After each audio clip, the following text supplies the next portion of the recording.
Todos crecimos viéndolo, riendo con sus travesuras, sus regaños y sus frases tan icónicas que quedaron grabadas en el pensar colectivo. Pero ¿qué tanto sabías realmente del Chavo del Ocho? Detrás del humor blanco, los gritos de Doña Florinda y los regaños del profesor Girafales, se esconde una historia cargada de secretos, teorías, misterios no resueltos y verdades incómodas que Televisa nunca quiso que supieras. ¿Por qué vivía en un barril? ¿De verdad era un simple niño el personaje o un símbolo de algo mucho más triste? ¿Por qué Don Ramón aparece en más capítulos que el Chavo? ¿Y qué tan real fue el rumor de que Chespirito quería darle un final trágico? Hoy te invito a sumergirte en esta parte 2 del iceberg del Chavo del Ocho, una mirada profunda y escalofriante a las capas ocultas del programa infantil más famoso de Latinoamérica. Es así que sin más, pasemos con el video del día de hoy. Se llamó El Chavo del Ocho por el canal. Aunque para muchos el nombre del Chavo del Ocho podría referirse a que el personaje vivía en el departamento número 8, como lo dice el libro del mismo personaje, el diario del Chavo del Ocho, o incluso la misma serie. Pero la realidad de esto es mucho más técnica y menos romántica, pero no menos curiosa. Cuando la serie fue creada en los años 70, no era un programa independiente, sino un sketch que formaba parte de otro show llamado Chespirito. Este se transmitía por el Canal 8 en México, una cadena que en ese entonces competía con el gigante Canal 2 de Televisa.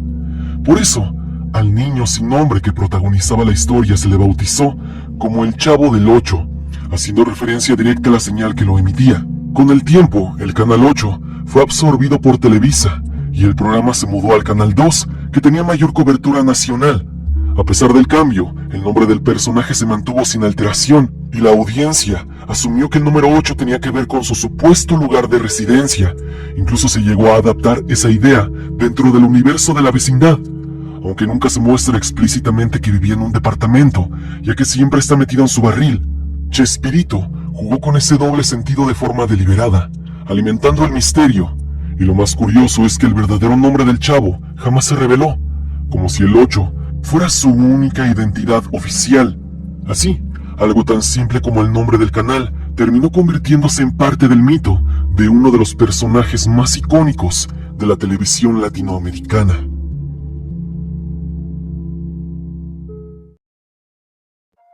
Don Ramón aparece en más capítulos que el Chavo. Uno pensaría que el personaje con más apariciones en el Chavo del Ocho es, por supuesto, el Chavo. Al fin y al cabo, el programa lleva su nombre y gira en torno a sus travesuras. Pero hay un dato que sorprende a muchos. Don Ramón, interpretado por Ramón Valdés, aparece en más capítulos que el mismísimo Chavo. Esto se debe a varios factores. Primero, aunque el Chavo es el protagonista, hay capítulos donde simplemente no aparece, especialmente en algunos episodios del programa Chespirito, donde se enfocaba en otros personajes o sketches.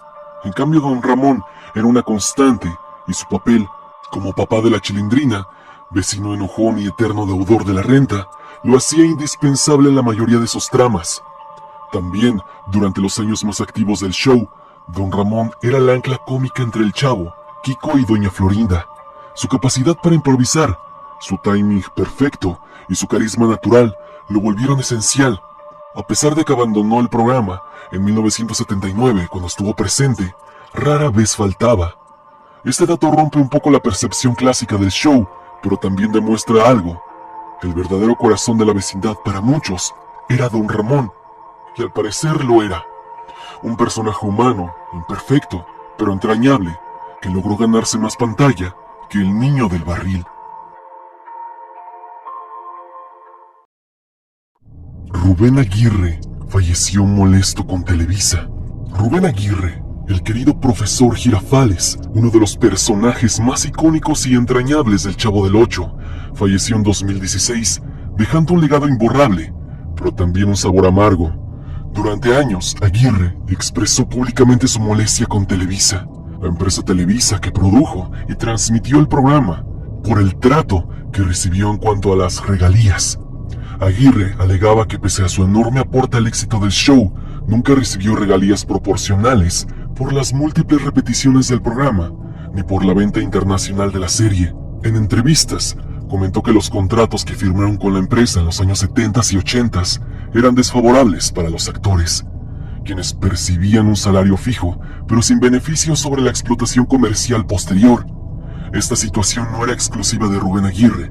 Otros miembros del elenco, incluyendo a Edgar Vivar y María Antonieta de las Nieves, también enfrentaron problemas similares.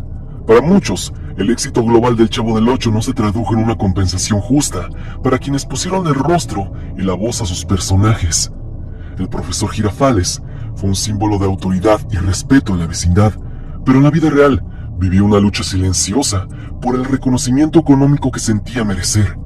Su desencanto con Televisa revela un lado oscuro de la industria del entretenimiento en México, donde las grandes productoras muchas veces se benefician más que los artistas.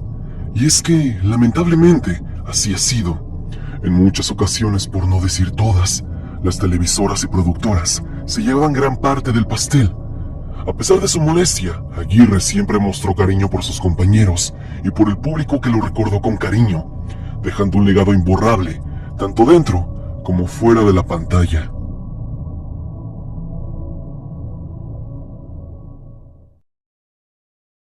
Don Ramón era alcohólico y depresivo.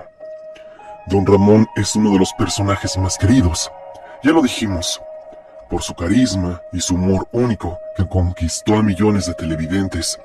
Pero detrás de sus bromas y regaños, algunos fans y analistas ven algo oscuro, un hombre roto con problemas profundos que reflejan la dura realidad de muchos.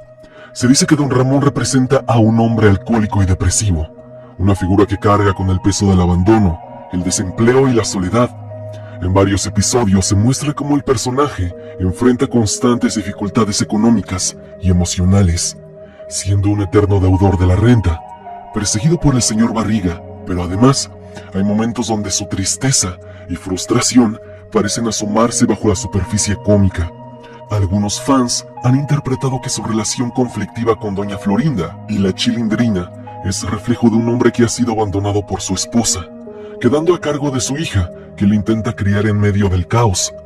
Esta situación habría dejado a Don Ramón marcado por la soledad y la carga de la responsabilidad.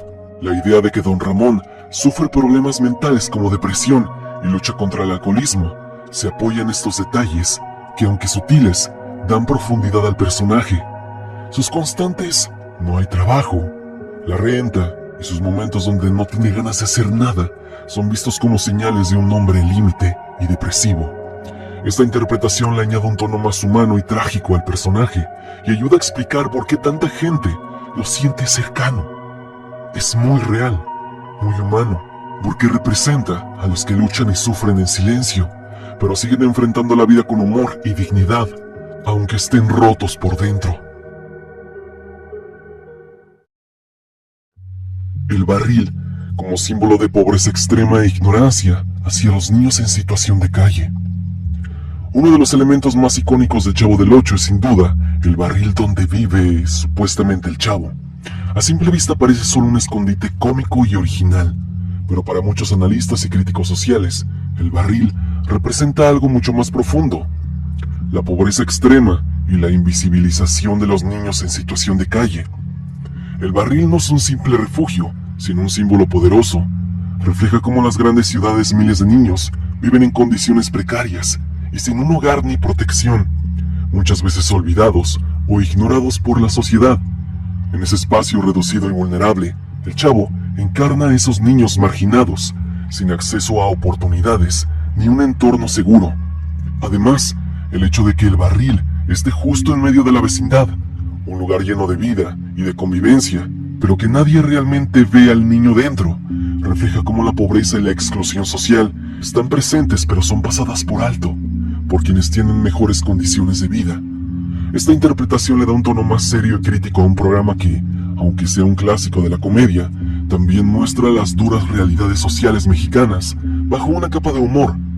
Así, el barril se convierte en un símbolo silencioso de una problemática real y vigente, y la invisibilidad y abandono de los niños que más necesitan ayuda.